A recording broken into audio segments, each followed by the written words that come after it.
চলুন আজ এমন একজনের গল্প শোনা যাক যার জীবনটা আমাদের শেখায় যে সাফল্য যে কোনো বয়সেই আসতে পারে। এটা এমন এক অনুপ্রেরণার গল্প যা প্রমাণ করে দেয় যে নতুন করে শুরু করার জন্য আসলে কোনো বয়সই বেশি নয়। কিন্তু আসলেই কি তাই? সফল হওয়ার কি কোনো নির্দিষ্ট বয়স আছে, নাকি সাফল্য শুধু তরুণদের জন্যই? এই প্রশ্নটা নিয়েই চলুন গভীরে যাওয়া যাক আর পরিচিত হওয়া যাক এমন এক মানুষের সাথে যিনি এই ধারণাটাই পুরোপুরি পাল্টে দিয়েছেন। 65 এই বয়সটা শুনলে সাধারণত আমাদের মাথায় কি আসে? অবসর, তাই না? জীবনের শেষ ভাগ। কিন্তু ভাবুন তো, ঠিক এই বয়সেই একজন মানুষ তার বিশ্বজোড়া এক সাম্রাজ্য গড়ার কাজ শুরু করেছিলেন। অবিশ্বাস্য, তাই না?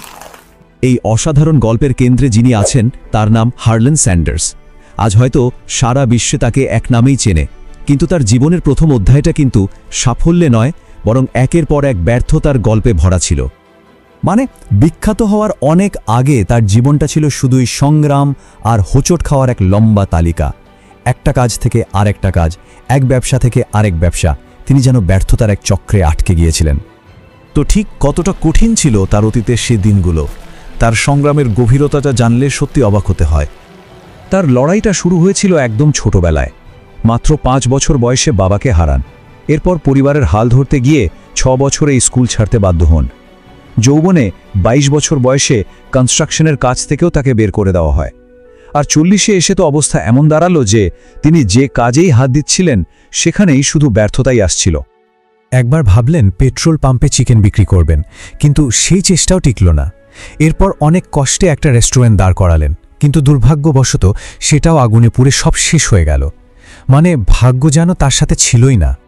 কিন্তু এত সব ব্যর্থতার মাঝেও তার কাছে একটা জিনিস ছিল, শুধু একটাই, তার নিজের হাতে তৈরি করা একটা গোপন রেসিপি, যেটা তার পুরো জীবনের মোড় ঘুরিয়ে দেওয়ার ক্ষমতা রাখত।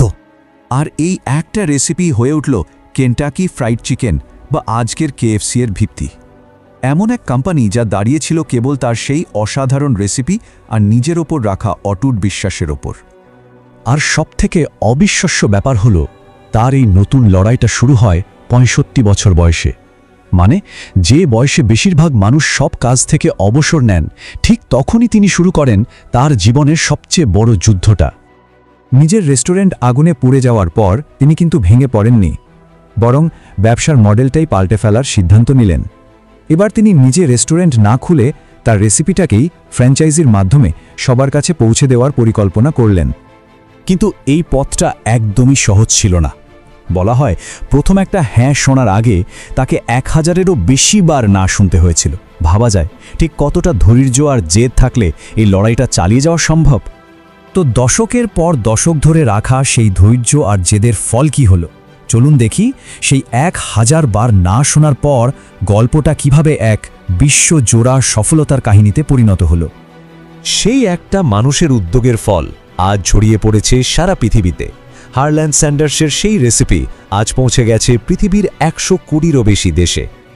আর বিশ্বজুড়ে সেই রেস্টুরেন্টের সংখ্যা ছাড়িয়েছে 20,000-এরও বেশি। ভাবুন একবার, একজন মানুষের অদম্য জেদ থেকে তৈরি হওয়া কি এক অবিশ্বাস্য সাম্রাজ্য। হারল্যান্ড স্যান্ডার্সের জীবন থেকে যদি একটাই মূল শিক্ষা নেওয়ার থাকে, তবে সেটা হলো এটাই: কখনো হার না মানা আর চেষ্টা চালিয়ে যাওয়া। সাফল্য আসবেই, হয়তো একটু দেরিতে। হারল্যান্ড স্যান্ডার্সের এই গল্পটা শেষে একটা প্রশ্ন রেখে যায়।